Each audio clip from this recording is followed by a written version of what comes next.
सोचो जरा 90s का Bollywood single screen theatres Housefull, सीटियां और तालियां और स्क्रीन पे एक ही आदमी का दबदबा। वो एक्टर जिसके नाम पे पिक्चर चल जाती थी, कॉमेडी, रोमांस, डांस, टाइमिंग, सब कुछ नेचुरल, एक perfect family entertainer. Hero number 1, coolie number 1, साजन चले ससुराल, राजा बाबू, आंखें, एक के बाद एक ब्लॉकबस्टर। उस टाइम शाहरुख खान अपनी रोमांटिक इमेज बना रहा था, सलमान अपना मास बेस तैयार कर रहा था और आमिर खान एक्सपेरिमेंट्स कर रहा था, और गोविंदा सब कर रहा था और सबसे अच्छा कर रहा था। देखते ही देखते वो फैमिली ऑडियंस के फेवरेट बन गए। मूवी मेकर्स की थिंकिंग थी कि गोविंदा मिल गया मतलब पिक्चर अब सेफ है। अब fast forward to now, Govinda की एक वीडियो वायरल हो रही है जो एक स्कूल का एनुअल डे का है। उसमें गोविंदा परफॉर्म करते दिख रहे हैं। आज गोविंदा छोटे और स्टेज परफॉर्मेंसेस करता दिखाई देता है, सिर्फ कुछ पैसों के लिए। और यहाँ सवाल सिर्फ पैसों का ही नहीं है, सवाल ये है कि जो बंदा बॉलीवुड का एक वक्त पे सबसे नंबर 1 एंटरटेनर था, वो यहाँ पे कैसे पहुंच गया। ये डाउनफॉल अचानक से नहीं आया, ये धीरे धीरे सालों बाद बनाया गया खुद से डाउनफॉल है। सबसे बड़ा और सबसे पहला रीजन था ईगो। सक्सेस के साथ ईगो आना नॉर्मल होता है, लेकिन गोविंदा के केस में ईगो कंट्रोल के बाहर चला गया। उस वक्त वो टॉप पे था और उसे लगता था कि इंडस्ट्री उसके बिना नहीं चल सकती। शायद वो गलत भी नहीं था उस मोमेंट पे, लेकिन प्रॉब्लम तब शुरू होती है जब आदमी सुनना बंद कर देता है। डायरेक्टर्स की एडवाइस, स्क्रिप्ट सजेशन और मार्केट का चेंज, ऑडियंस का टेस्ट और सब कुछ इग्नोर होने लगा। मैं जो करूंगा वही चलेगा वाला एटीट्यूड धीरे धीरे लोगों को इरिटेट करने लगा। बॉलीवुड टैलेंट को याद रखता है, लेकिन ईगो दिखाने वालों को ज्यादा देर तक टॉलरेट नहीं करता। दूसरा बड़ा रीजन था टाइम की कदर ना करना। ये बात इंडस्ट्री में सबको पता है कि गोविंदा सेट्स पर घंटों तक लेट आते थे, कभी 3 घंटे, कभी 4 घंटे, कभी पूरा दिन।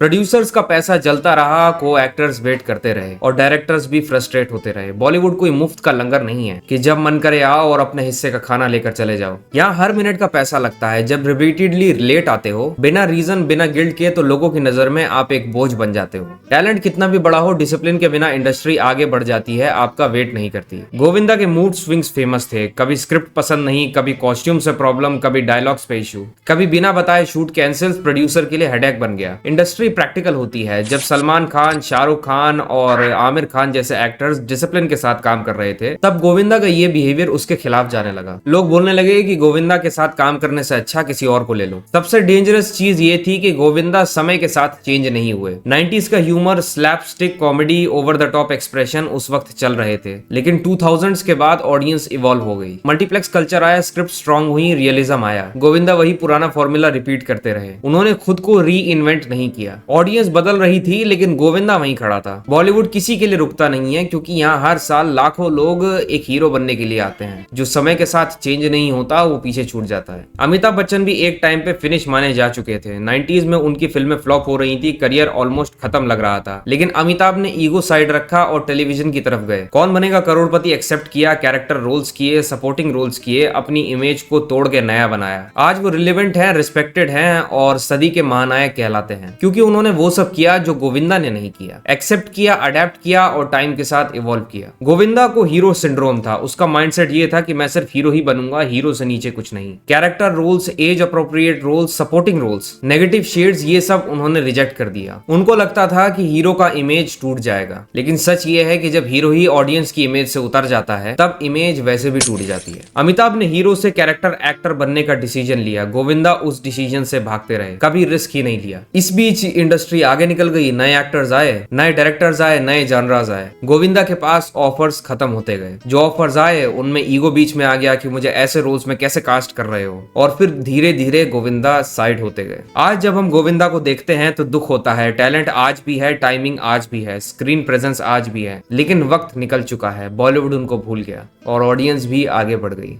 आई hope you like this video. अगर वीडियो पसंद आई तो please subscribe to my channel. See you in the next video.